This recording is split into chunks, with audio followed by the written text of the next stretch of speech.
saya nak cerita tentang kalau tuan-tuan dan puan rasa bahawa saya dekat level ni, saya tiada kaitan dengan apa strategi, ini salah tuan-tuan dan puan. Ini saya ambil daripada internet lah, saya nak bagi ni.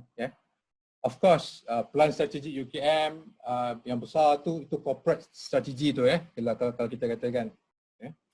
Kemudian masing-masing ada SBU tu, strategic business unit. Saya yakin dan percaya mesti ada lah. Ada macam lah tuan-tuan perempuan lebih arif lagi lah di UKM sendiri. Katalah kita ambil SUKM. Dua SUKM pun ada lagi dia punya functional level dia. Janganlah kita katakan bagi SUKM dia tak ada dia punya business level strategi. Mesti ada punya. Of course lah yang atas sekali yang daripada UKM. SUKM sendiri ada SUKM punya. Katalah finance department ada dia punya sendiri juga. Sebab tu saya just list down kat bawah tu. Kat functional level kita pun ada strategi. Masalah tuan-tuan dan puan, katalah marketing ke corporate com ke business development ke HR ke branding strategi ke, kalau kita nak expand our business pun kena ada strategi. Siapa kata functional tak ada strategi tuan-tuan dan puan?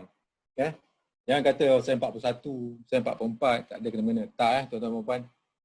Ada kita ada sumbangan kita boleh bagi pandangan kita, idea kita, analisis kita Okey, baik. Saya nak cerita 2017 CEO baru yang CEO sekarang lah, bila dia masuk, dia daripada corporate, dia masuk, dia buat sikit apa dia panggil penstrukturan semula.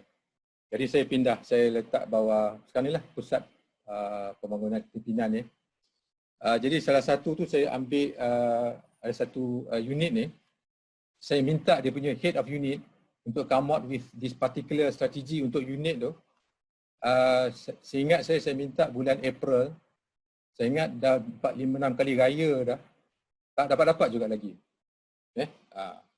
Raya tu macam-macam lah raya puasa, raya haji, Deepavali, Christmas. Tunggu, tak dapat juga. Tu saya tanya dia, apa masalah, kenapa tak come back to me, kenapa tak discuss. Rupanya dia kata, boleh tak Cik Azam? Cik Azam katakanlah, Cik Azam plan buat apa, saya buatkan je lah, dia kata. Jadi tuan-tuan dan puan, kenapa kadang-kadang ada orang stuck di bawah ni disebabkan oleh terlalu operational. Saya okey kalau dia 41, naik 44, dia masih operational lagi. Kita tak ada masalah. Kita taklah kita kata ni. Tapi bila dia naik atas sikit lagi, contohlah 52, 48, 52, tapi masih lagi operational. Okey lagi lah. Dia ada 50-50 tu okey lagi lah. Dia bila masalahnya, ni minta maaf lah saya cerita ni, saya refer pada tempat lain, bukan UKM. Bila naik 54, masih operational lagi.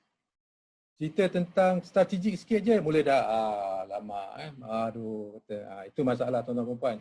Kita kena strike a balance bila antara strategik, taktikal dan juga operational Contoh dia, memanglah secara umumnya yang vision ni tak payah kita fikir. Itu memang daripada board of directors kita punya top management, kita akan fikir yang kita punya strategic goals and plans Tapi kita, especially yang bawah ni, yang day to day kita mesti ada kita punya operational plan kita juga. Kita ada target kita juga. Sebab tu selalunya dia akan translate dalam bentuk KPI kita. Tapi itu pun tak cukup juga Okey, baik. Sebelum kita ni saya nak kongsilah mesti ada di setiap level ni. Cuma saya nak tambah sikit je bila saya notice generasi baru sekarang ni tuan-tuan dan puan-puan, cara fikir dia berbeza. Dia ada pros and cons lah Dan saya suka sebab kalau saya lah dulu, masa saya kata level junior executive, saya struggle dulu. Alhamdulillah saya dengan izin Allah, saya dengan salah seorang management masa tu, saya tanya dia, out of saya punya nak tahu, saya tanya dia. Itu yang saya belajar sikit-sikit tuan-tuan dan puan. Kalau tidak, saya pun struggle. Saya tengok apa yang surface tu je lah. Jadi kalau tuan-tuan dan puan sebagai supervisor dan sebagainya, tengoklah kalau ada staff kita yang macam tu, kita kata A je lah. Kalau kita kata B je lah. Dia tak akan fikir dalam, dia tak akan tengok from a broader perspective. Itu memang ada tanda-tanda lah tu